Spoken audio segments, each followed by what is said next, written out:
move on to using named ranges in formulas and calculations, I just very briefly want to show you where you go if you want to edit your named ranges or delete named ranges. And we have actually been into this little area once already in this section. So if you want to manage your named ranges, you need to make sure that you're clicked on the Formulas tab, and then we're going to click on Name Manager. And as we've seen, this opens up a little panel which we can make bigger if we need to. And that's going to show us all of the named ranges that we have in the workbook. That's a really important distinction. The scope for these named ranges is the workbook.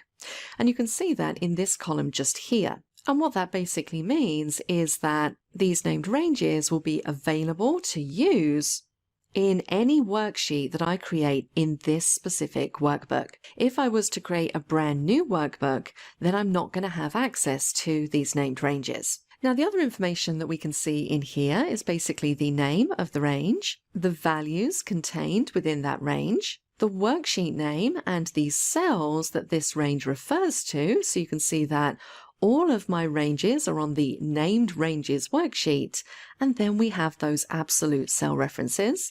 And then, as we just mentioned, the scope is just this workbook. So if I want to go in and make any changes to this information, I have an Edit button just above, which will allow me to edit certain elements of this named range. So if I wanted to change the name of the range, I can do that from here. I can add some comments if I want to.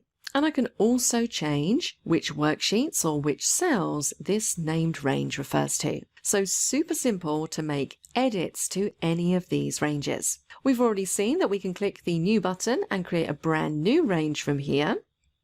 And this is also where we have the Delete button as well. So if you want to delete out any named ranges that you're no longer using, this is where you can come. And then all the way over on the right-hand side of this window, notice that we have a Filter button. Now, I will say that if you have a fairly short list of named ranges like I do here, I only really have 5 of them, then this filter is a little bit of overkill. However, you might find that in some more complex workbooks, particularly if you have lots and lots of worksheets, you could have many named ranges.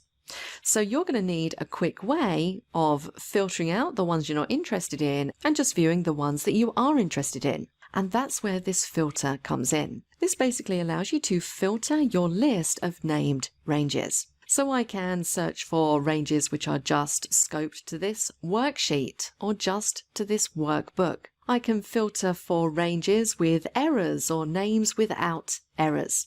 So this is particularly useful for error checking. And then I can also filter by defined names, so named ranges or table names.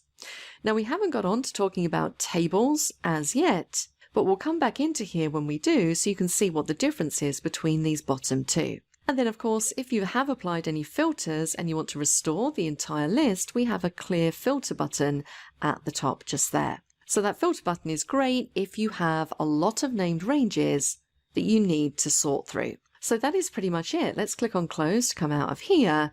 That is where you go if you need to edit, delete, or manage named ranges.